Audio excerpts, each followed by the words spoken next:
ಪ್ರತಿ ಹಣ್ಣಿನಲ್ಲೂ ವಿವಿಧ ರೀತಿಯ ಜಾತಿಗಳಿದ್ದಂತೆ ಆ್ಯಪಲ್ ಹಣ್ಣಿಗೂ ಕೂಡ ಇವೆ. ಅದರಲ್ಲಿ ಒಂದು ಬ್ಲ್ಯಾಕ್ ಡೈಮಂಡ್. ಈ ಆ್ಯಪಲ್ ಹಣ್ಣುಗಳು ಜೇನಿಗಿಂತ ಸಿಹಿಯಾಗಿರ್ತವಂತೆ. ಈ ಬ್ಲ್ಯಾಕ್ ಡೈಮಂಡ್ ಆ್ಯಪಲ್ನ ಬೆಲೆ ಒಂದು ಹಣ್ಣಿಗೆ 550 ರೂಪಾಯಿ. ಇಷ್ಟು ದುಡ್ಡಿಗೆ ಸುಮಾರು 5ರಿಂದ 6 kg ಕಾಶ್ಮೀರಿ ಆ್ಯಪಲ್ ಸಿಗ್ತವೆ. ನಮ್ಮ ನಿತ್ಯ ಜೀವನದ ರೂಢಿಗಳಲ್ಲಿ ಏನಾದರೂ ಹೊಸ ಬದಲಾವಣೆಗಳನ್ನು ಮಾಡಿಕೊಂಡ್ರೆ ಅದಕ್ಕೆ ನಾವು ರೂಢಿಯಾಗೋಕೆ 21 ದಿನಗಳು ಬೇಕಾಗುತ್ತಂತೆ. ಉದಾಹರಣೆಗೆ ಸಿಗರೇಟ್ ಬಿಡೋದು, ದಿನ ಎದ್ದು ಎಕ್ಸರ್ಸೈಸ್ ಮಾಡೋದು, ದಿನ 2 ತಾಸು ಓದೋದು, ಇವನ್ನ ಹೊಸದಾಗಿ ಮಾಡೋಕೆ ಸ್ಟಾರ್ಟ್ ಮಾಡಿದರೆ ಅದು ನಿಮಗೆ ರೂಢಿಯಾಗೋಕೆ 21 ದಿನಗಳು ಬೇಕಾಗುತ್ತೆ. ಆದ್ದರಿಂದ ಏನೇ ಮಾಡಿದ್ರೂ 21 ದಿನಗಳು ಕರೆಕ್ಟಾಗಿ ಮಾಡೋಕೆ ಟ್ರೈ ಮಾಡಿ. ಕೇವಲ 21 ದಿನಾನೂ ನೀವು ಅಂದ್ಕೊಂಡಿದ್ದು ನೀವು ಮಾಡೋಕ್ಕಾಗಲಿಲ್ಲ ಅಂದರೆ ನಿಮ್ಮ ಇಡೀ ಜೀವನದಲ್ಲಿ ನೀವು ಅಂದ್ಕೊಂಡಿದ್ದು ಏನೂ ಆಗಲ್ಲ. ಮಧ್ಯಪ್ರದೇಶದಲ್ಲಿರೋ ರತ್ನಾಮ್ನಲ್ಲಿ ಒಬ್ಬ ಬಾಬಾ ಕೋವಿಡ್ ಇರೋರ ಕೈಗೆ ಕಿಸ್ ಕೊಟ್ಟು ಗುಣಪಡಿಸ್ತೀನಿ ಅಂತ ಕರೆ ನೀಡ್ತಾನೆ. ಇದರಿಂದ ಆ ಬಾಬಾ ಬಳಿ ಹೋದ 50 ಜನರಿಗೆ ಕಿಸ್ ಕೊಡ್ತಾನೆ. ಆದರೆ ಆ ಮರುದಿನವೇ ಆ ಬಾಬಾಗೆ ಪಾಸಿಟಿವ್ ಬರುತ್ತೆ. ಒಂದೇ ದಿನಕ್ಕೆ ಪಾಸಿಟಿವ್ ಬಂದು ಆ ಮರುದಿನಾನೇ ಸತ್ತೋದ. ಕ್ಯಾಡ್ಬರಿ ತನ್ನ 50 ವರ್ಷದ ಇತಿಹಾಸದಲ್ಲೇ ಮೊದಲ ಬಾರಿಗೆ ತನ್ನ ಲೋಗೋವನ್ನು ಚೇಂಜ್ ಮಾಡಿದೆ. ಇದು ಮೊದಲ ಲೋಗೋ, ಇದು ಚೇಂಜ್ ಮಾಡಿದ ಲೋಗೋ. ಹೀಗೆ ಇರೋದನ್ನ ಹೀಗೆ ಮಾಡೋಕೆ $1 ಮಿಲಿಯನ್ ಖರ್ಚಾಗಿದೆ ಅಂತೆ. ಇಲ್ಲಿ ಕಾಣ್ತಿರೋ ಈ ನಾಯಿಯ ಸ್ಟ್ಯಾಚ್ಯೂ ಕ್ಯಾಲಿಫೋರ್ನಿಯಾದ ಸೋನಲ್ನಲ್ಲಿನ ಮೇಯರ್. ಇಲ್ಲಿ ಕಾಣ್ತಿರೋ ಈ ಬೆಕ್ಕು ಅಲಸ್ಕಾದ ಟಾಲ್ಕಿಟ್ನಾದ ಮೇಯರ್. ಇಲ್ಲಿ ಕಾಣ್ತಿರೋ ಈ ನಾಯಿ US ನಲ್ಲಿನ ಮಿನಿಸೋಟಾ ಅನ್ನೋ ಸ್ಟೇಟ್ನ ಒಂದು ಟೌನ್ನ ಮೇಯರ್. ಈ ನಾಯಿ 3 ಸಲ ಎಲೆಕ್ಷನ್ನಲ್ಲಿ ಗೆದ್ದಿದೆ. ಜನ ಈ ರೀತಿ ಯಾಕೆ ಪ್ರಾಣಿಗಳನ್ನು ಎಲೆಕ್ಷನ್ನಲ್ಲಿ ನಿಲ್ಲಿಸಿ ಅವುಗಳಿಗೆ ಓಟ್ ಹಾಕಿ ಗೆಲ್ಲಿಸ್ತಾರೆ ಅಂದರೆ ಅಲ್ಲಿನ ರಾಜಕೀಯ ವ್ಯವಸ್ಥೆಯ ಮೇಲೆ ಸೆಟೈರ್ ಹಾಕೋಕೆ.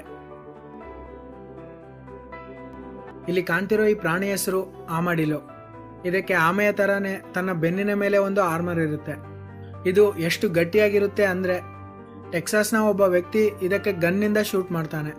ಆದರೆ ಬುಲೆಟ್ ಅದರ ಆರ್ಮರ್ಗೆ ಬಡಿದು ಮತ್ತೆ ರಿವರ್ಸ್ ಬಂದು ಆತನ ಮುಖಕ್ಕೇನೆ ಬಿದ್ದಿದೆ. US ಮಾಜಿ ಪ್ರೆಸಿಡೆಂಟ್ ಆದ ಬರಾಕ್ ಒಬಾಮಾ ತಮ್ಮ ಜೊತೆ ಯಾವಾಗಲೂ ಒಂದು ಹನುಮಾನ್ ವಿಗ್ರಹವನ್ನು ಇಟ್ಕೊಂಡಿರ್ತಾರಂತೆ. ಅವರಿಗೆ ಯಾವಾಗಾದ್ರೂ ತುಂಬಾ ಸುಸ್ತಾದಾಗ ಆ ವಿಗ್ರಹವನ್ನು ತೆಗೆದು ನೋಡ್ತಾರಂತೆ. ನಾವು ಟ್ರೈನ್ನಲ್ಲಿ ಹೋಗುವಾಗ ಟ್ರೈನ್ ಅಲುಗಾಡ್ತಾ ಇರುತ್ತೆ.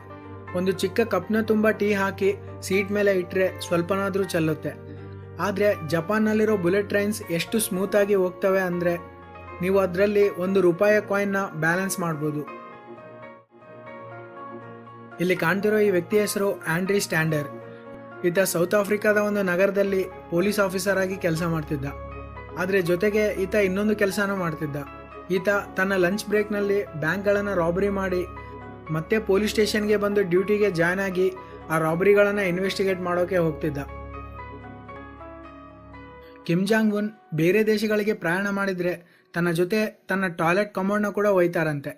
ಇದಕ್ಕೆ ಕಾರಣ ತಾನು ಬೇರೆ ದೇಶದ ಟಾಯ್ಲೆಟ್ ಬಳಸೋದು ಅಷ್ಟು ಸೇಫ್ ಅಲ್ಲ ಅಂತ, ಮತ್ತು ಆತನ ವಿಸರ್ಜನೆಯಿಂದ ಆತನ ಹೆಲ್ತ್ ಬಗ್ಗೆ ಬೇರೆ ದೇಶದವರಿಗೆ ಗೊತ್ತಾಗುತ್ತೆ ಅನ್ನೋ ಕಾರಣಕ್ಕೆ. ರೋಲ್ಸ್ ರಾಯ್ಸ್ ಕಾರ್ಗಳಲ್ಲಿ ಕಾಣುವ ಈ ರೀತಿಯ ಗೆರೆಗಳ ಪೇಂಟ್ನ ಕೇವಲ ಒಬ್ಬ ವ್ಯಕ್ತಿ ಮಾತ್ರ ಹಾಕ್ತಾನೆ. ಆತನ ಹೆಸರು ಮಾರ್ಕ್ ಕೋರ್ಟ್. ಈತ ಎಲ್ಲ ದೇಶದಲ್ಲಿ ಮಾರಾಟವಾಗೋ ಎಲ್ಲ ರೋಲ್ಸ್ ರಾಯ್ಸ್ ಕಾರ್ಗೂ ಈತ ಒಬ್ಬನೇ ಈ ಗೆರೆಗಳನ್ನು ಹಾಕ್ತಾನೆ.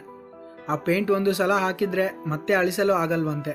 ಅದನ್ನು ಪ್ರತಿ ಸಲ ಸ್ವಲ್ಪ ಕೂಡ ಮಿಸ್ಟೇಕ್ ಮಾಡದೆ ಹಾಕುವ ನೈಪುಣ್ಯತೆ ಈತನಿಗಿರೋದ್ರಿಂದ ಈತ ಒಬ್ಬನೇ ಹಾಕ್ತಿದ್ದಾನೆ.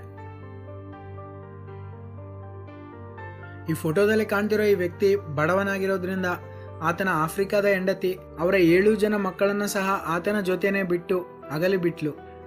ನಂತರ ಕೆಲವು ವರ್ಷಗಳಿಗೆ ಕೆನಡಾದಿಂದ ಅಲ್ಲಿಗೆ ಬಂದ ಒಬ್ಬ ಟೂರಿಸ್ಟ್ ಮಹಿಳೆ ಈತನ ಜೊತೆ ಪ್ರೀತಿಯಲ್ಲಿ ಬಿದ್ದು ಆತನನ್ನ ಮದುವೆ ಆಗ್ತಾಳೆ. ಆ ವ್ಯಕ್ತಿಯನ್ನ ಮದುವೆ ಆದ್ಮೇಲೆ ಆ ಮಕ್ಕಳನ್ನು ಸಹ ಅಡಾಪ್ಟ್ ಮಾಡ್ಕೊಳ್ತಾಳೆ. ಅವರನ್ನೆಲ್ಲ ತನ್ನೊಡನೆ ಕೆನಡಾಗೆ ಕರೆದುಕೊಂಡು ಹೋಗಿದ್ದಾಳೆ. ಪ್ರೀತಿಗೆ ಕಲರ್, ಅಂದ ಮತ್ತು ಶ್ರೀಮಂತಿಕೆ ಬೇಕಾಗಿಲ್ಲ ಅನ್ನೋದಕ್ಕೆ ಇವರನ್ನ ಸಾಕ್ಷಿಯಾಗಿ ತೋರಿಸ್ಬೋದು. 2ನೇ ಪ್ರಪಂಚ ಯುದ್ಧದ ಸಮಯದಲ್ಲಿ ಜರ್ಮನ್ಸ್ ಬ್ರಿಟನ್ ಮೇಲೆ ಏರ್ ಅಟ್ಯಾಕ್ ಮಾಡ್ತಿದ್ರು. ಆ ರೀತಿ ಒಂದು ಬಾಂಬ್ ಜಾಸ್ತಿ ಜನ ವಾಸಿಸುವ ಒಂದು ಪ್ರದೇಶದಲ್ಲಿ ಬಂದು ಬಿತ್ತು. ಆ ಬಾಂಬ್ ಬ್ಲಾಸ್ಟ್ ಆಗುವಷ್ಟರಲ್ಲಿ ಜೂಲಿಯಾನಾ ಅನ್ನೋ ಒಂದು ನಾಯಿ ಅದರ ಮೇಲೆ ನಿಂತು ಮೂತ್ರ ವಿಸರ್ಜನೆ ಮಾಡ್ತು. ಆ ಕಾರಣದಿಂದ ಆ ಬಾಂಬ್ ಬ್ಲಾಸ್ಟ್ ಆಗಲಿಲ್ಲ. ಇದರಿಂದ ಆ ನಾಯಿಗೆ ಜನರ ಪ್ರಾಣ ಉಳಿಸಿದ್ದಕ್ಕಾಗಿ ಬ್ಲೂ ಕ್ರಾಸ್ ಮೆಡಲ್ ನೀಡಿ ಸನ್ಮಾನ ಮಾಡಿದ್ರು. ಬ್ಲ್ಯಾಕ್ ಪ್ಯಾಂಥರ್ಸ್ ಕಾಣೋದು ತುಂಬ ರೇರ್. ಇವು ಎಲ್ಲೋ ಆಫ್ರಿಕಾದಲ್ಲಿರೋ ಕಾಡುಗಳಲ್ಲಿ ಇರ್ಬೋದು ಅಂತ ಅನ್ಕೊಳ್ತೀವಿ. ಆದರೆ ನಮ್ಮ ದೇಶದಲ್ಲೇ ಸುಮಾರು 6 ಬ್ಲ್ಯಾಕ್ ಪ್ಯಾಂಥರ್ಸ್ ಇವೆ. ಅದರಲ್ಲಿ ಒಂದು ಕರ್ನಾಟಕದಲ್ಲಿರೋ ನಾಗರಹೊಳೆಯ ಕಬಿನಿ ಕಾಡಿನಲ್ಲಿದೆ. ನೀವೀಗ ನೋಡ್ತಿರೋ ಈ ಫೋಟೋ ಕರ್ನಾಟಕದಲ್ಲಿರೋ ಬ್ಲ್ಯಾಕ್ ಪ್ಯಾಂಥರ್ದೆ. ತುಂಬ ರೇರ್ ಆಗಿ ಕಾಣಿಸ್ಕೊಳ್ಳೋ ಈ ಬ್ಲ್ಯಾಕ್ ಪ್ಯಾಂಥರ್ನ ಫೋಟೋ ತೆಗೆಯೋಕೆ ಶಾದ್ ಜುಂಗ್ ಅನ್ನೋ ಈ ವ್ಯಕ್ತಿ 2.5 ವರ್ಷಗಳ ಕಾಲ ದಿನಕ್ಕೆ 12 ಗಂಟೆ ಈ ಬ್ಲ್ಯಾಕ್ ಪ್ಯಾಂಥರ್ ಹಿಂದೆನೇ ಸುತ್ತುತ್ತಾ ಕೆಲವು ಫೋಟೋಗಳನ್ನ ತೆಗೆದಿದ್ದಾನೆ. ಇದರ ಬಗ್ಗೆ ನ್ಯಾಷನಲ್ ಜಿಯೋಗ್ರಾಫಿಕ್ನಲ್ಲಿ ಡಾಕ್ಯುಮೆಂಟ್ರಿ ಕೂಡ ಇದೆ. ಒಂದು ಮೂವಿನ ತೆಗೆಯೋಕೆ ತುಂಬ ಸಮಯ ಬೇಕಾಗುತ್ತೆ ಅಂತ ನಮ್ಗೆಲ್ರಿಗೂ ಗೊತ್ತು. ಕೆಲವು ಮೂವೀಸ್ನ ತೆಗೆಯೋಕೆ ತಿಂಗಳುಗಳಾದರೆ ಇನ್ನು ಕೆಲವು ಮೂವೀಸ್ನ ತೆಗೆಯೋಕೆ ವರ್ಷಗಳೇ ಆಗುತ್ತೆ. ಜಾಸ್ತಿ ಆದರೆ 3-4 ವರ್ಷ ಆಗ್ಬೋದು. ಆದರೆ ಬಾಯ್ಹುಡ್ ಅನ್ನೋ ಈ ಮೂವಿನ ತೆಗೆಯೋಕೆ 12 ವರ್ಷ ಬೇಕಾಯಿತು. ಈ ಮೂವಿಯಲ್ಲಿರೋ ಲೀಡ್ ಆಕ್ಟರ್ಗೆ ಚಿಕ್ಕ ವಯಸ್ಸಿನಲ್ಲಿ ಕೆಲವು ಸೀನ್ಸ್, ದೊಡ್ಡವನಾದ್ಮೇಲೆ ಕೆಲವು ಸೀನ್ಸ್ ಇರುತ್ತೆ. ಇದರಿಂದ ಆ ಹುಡುಗ ಚಿಕ್ಕ ವಯಸ್ಸಿನಲ್ಲಿದ್ದಾಗಿನಿಂದ ದೊಡ್ಡವನಾಗೋವರೆಗೂ ವೇಟ್ ಮಾಡಿ ಮಾಡಿ ತೆಗೆದಿದ್ದಾರೆ. ನೋಕಿಯಾ ಕಂಪನಿ 1865ನೇ ವರ್ಷದಲ್ಲಿ ಸ್ಟಾರ್ಟ್ ಆಯಿತು. ಮೊದಲಲ್ಲಿ ಇದು ಪೇಪರ್ನ ತಯಾರಿಸ್ತಿತ್ತಂತೆ, ನಂತರ ರಬ್ಬರ್ ವುಡ್ಸ್ನ, ನಂತರ ಗ್ಲಾಸ್ ಮಾಸ್ಕ್ಗಳನ್ನು ತಯಾರಿಸ್ತಿತ್ತು, ನಂತರ ಕೇಬಲ್ ವೈರ್ಸ್ನ ಕೂಡ ತಯಾರಿಸ್ತಿತ್ತಂತೆ. ಇದು ಮೊಬೈಲ್ಸ್ನ ತಯಾರಿಸೋಕೆ ಸ್ಟಾರ್ಟ್ ಮಾಡಿದ್ದು ಯಾವಾಗ ಅಂದರೆ ಈ ಕಂಪನಿ ಸ್ಟಾರ್ಟ್ ಆದ 117 ವರ್ಷಗಳ ನಂತರ. ಡಾಕ್ಟರ್ಸ್ ನಮಗೆ ಇಂಜೆಕ್ಷನ್ ಮಾಡುವಾಗ ಇಂಜೆಕ್ಷನ್ನಲ್ಲಿನ ಲಿಕ್ವಿಡ್ನ ಸ್ವಲ್ಪ ಹೊರಗೆ ಚೆಲ್ಲಿ ನಂತರ ನಮಗೆ ಇಂಜೆಕ್ಟ್ ಮಾಡ್ತಾರೆ. ಮೆಡಿಸನ್ನ ಸಿರೆಂಜ್ನಲ್ಲಿ ಎಳೆದುಕೊಳ್ಳುವಾಗ ಸ್ವಲ್ಪ ಗಾಳಿ ಕೂಡ ಒಳಗೋಗಿರುತ್ತೆ. ಅದನ್ನು ಹೊರಗೆ ಕಳಿಸದೆ ಹಾಗೆ ಇಂಜೆಕ್ಟ್ ಮಾಡಿದರೆ ಆ ಗಾಳಿ ದೇಹದಲ್ಲಿ ಸೇರಿ ರಕ್ತದ ಜೊತೆ ಓಡಾಡುತ್ತೆ. ಇದರಿಂದ ಆ ವ್ಯಕ್ತಿಗೆ ಇನ್ಫೆಕ್ಷನ್ ಬರುತ್ತೆ. ಆದ್ರಿಂದ ಡಾಕ್ಟರ್ಸ್ ಸ್ವಲ್ಪ ಔಷಧನ ಹೊರಗೆ ಚೆಲ್ಲಿ ನಂತರ ಇಂಜೆಕ್ಟ್ ಮಾಡ್ತಾರೆ. ಗಂಗ್ನಮ್ ಸ್ಟೈಲ್ ಹಾಡು ಎಷ್ಟು ಫೇಮಸ್ ಆಗಿತ್ತು ಅಂತ ನಿಮಗೆಲ್ಲ ಗೊತ್ತು. ಇದು 2012ರಲ್ಲಿ ಯೂಟ್ಯೂಬ್ನಲ್ಲಿ ರಿಲೀಸ್ ಆಗಿತ್ತು. ಈ ವಿಡಿಯೋಗೆ ಯೂಟ್ಯೂಬ್ನಲ್ಲಿ ಫಸ್ಟ್ ಟೈಮ್ 1 ಬಿಲಿಯನ್ ವ್ಯೂಸ್ ಬಂದ ರೆಕಾರ್ಡ್ ಇದೆ, ಅಂದರೆ 100 ಕೋಟಿ ವ್ಯೂಸ್. ಆದರೆ ಈ ವಿಡಿಯೋಗೆ ಇನ್ನೊಂದು ರೆಕಾರ್ಡ್ ಕೂಡ ಯೂಟ್ಯೂಬ್ನಲ್ಲೇ ಇದೆ. ಆ ರೆಕಾರ್ಡ್ ಏನಂದರೆ ಇದು ಯೂಟ್ಯೂಬ್ ವ್ಯೂ ಕೌಂಟ್ನ ಬ್ರೇಕ್ ಮಾಡಿದೆ. ಯೂಟ್ಯೂಬ್ನಲ್ಲಿ 6 ವರ್ಷಗಳ ಹಿಂದೆ ಇದ್ದ ವ್ಯೂಸ್ ಲಿಮಿಟ್ 214,74,83,647. ಅಷ್ಟು ಜಾಸ್ತಿ ವ್ಯೂಸ್ ಯಾವ ವಿಡಿಯೋಗೂ ಬರಲ್ಲ ಅಂತ ಯೂಟ್ಯೂಬ್ನವರು ಅಂದ್ಕೊಂಡಿದ್ರು. ಆದರೆ ಗಂಗ್ನಮ್ ಸ್ಟೈಲ್ ಹಾಡು ಅದನ್ನು ರೀಚ್ ಆಯಿತು. ಇದರಿಂದ ಯೂಟ್ಯೂಬ್ ತನ್ನ ವ್ಯೂ ಕೌಂಟ್ನ 32 ಬಿಟ್ ಇಂಟೆಜರ್ನಿಂದ 64 ಬಿಟ್ ಇಂಟೆಜರ್ಗೆ ಅಪ್ಡೇಟ್ ಆಯಿತು. ಇದರಿಂದ ಯೂಟ್ಯೂಬ್ನಲ್ಲಿ ಈಗ ಇಷ್ಟು ನಂಬರ್ ವ್ಯೂಸ್ವರೆಗೂ ಕೌಂಟ್ ಮಾಡ್ಬೋದು. ಈ ನಂಬರ್ನ ಪದಗಳಲ್ಲಿ ಹೇಳಿದರೆ 9 quintillion, 220 quadrillion, 372 trillion, 36 billion, 854 million, 775,808 ಇಷ್ಟು ವ್ಯೂಸ್ ಬರೋವರೆಗೂ ಕೌಂಟ್ ಮಾಡಬಲ್ಲದು.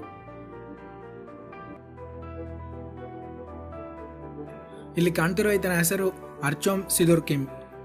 ಈತ ರಷ್ಯಾಗೆ ಸೇರಿದ ವ್ಯಕ್ತಿ. ಈತ ವಿಪರೀತವಾದ ಹೊಟ್ಟೆ ನೋವಿನಿಂದ ಹಾಸ್ಪಿಟಲ್ನಲ್ಲೇ ಅಡ್ಮಿಟ್ ಆದ. ಡಾಕ್ಟರ್ಸ್ ಈತನಿಗೆ ಕ್ಯಾನ್ಸರ್ ಇದೆ ಅಂತ ಕನ್ಫರ್ಮ್ ಮಾಡಿದ್ರು. ಈತನ ದೇಹವನ್ನು ಸ್ಕ್ಯಾನ್ ಮಾಡಿದ ಬಳಿಕ ಎಕ್ಸ್ರೇದಲ್ಲಿ ಇಲ್ಲಿ ಕಾಣ್ತಿರೋದು ಟ್ಯೂಮರ್ ಅಂತ ಭಾವಿಸಿ ಡಾಕ್ಟರ್ಸ್ ಆಪರೇಷನ್ ಮಾಡಬೇಕು ಅಂತ ನಿರ್ಧರಿಸಿಕೊಂಡ್ರು. ಆಪರೇಷನ್ ಮಾಡಿ ಆ ಟ್ಯೂಮರ್ನ ಲಂಗ್ನ ಜೊತೆಗೆ ಹೊರತೆಗೆದ್ರು. ಆದರೆ ಅದನ್ನು ನೋಡಿ ಆ ಆಪರೇಷನ್ ಮಾಡಿದ ಡಾಕ್ಟರ್ಸ್ ಎಲ್ಲರೂ ಶಾಕ್ ಆದ್ರು. ಆತನ ಲಂಗ್ನಲ್ಲಿ ಫರ್ ಅನ್ನೋ ಒಂದು ಗಿಡ ಬೆಳೀತಾ ಇತ್ತು. ನಾವು ಚಿಕ್ಕವರಿದ್ದಾಗ ಯಾವುದಾದ್ರೂ ಹಣ್ಣು ತಿಂತ ಅದರ ಬೀಜ ನುಂಗಿದ್ರೆ ಹೊಟ್ಟೆಯಲ್ಲಿ ಗಿಡ ಬೆಳೆಯುತ್ತೆ ಅಂತ ಹೆದರ್ತಿದ್ವಿ.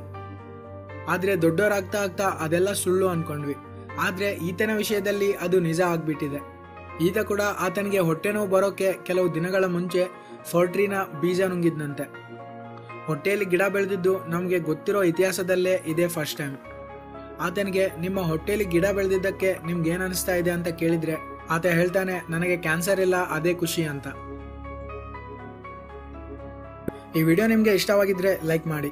ಈ ಚಾನಲ್ನಲ್ಲಿ ಅಪ್ಲೋಡ್ ಆಗೋ ಪ್ರತಿ ವಿಡಿಯೋನು ಮಿಸ್ ಮಾಡದೆ ನೋಡ್ಬೇಕಂದ್ರೆ ಸಬ್ಸ್ಕ್ರೈಬ್ ಮಾಡ್ಕೊಂಡು ಪಕ್ಕದಲ್ಲಿರೋ ಬೆಲ್ ಐಕಾನ್ ಅನ್ನು ಕೂಡ ಕ್ಲಿಕ್ ಮಾಡಿ. Thanks for watching.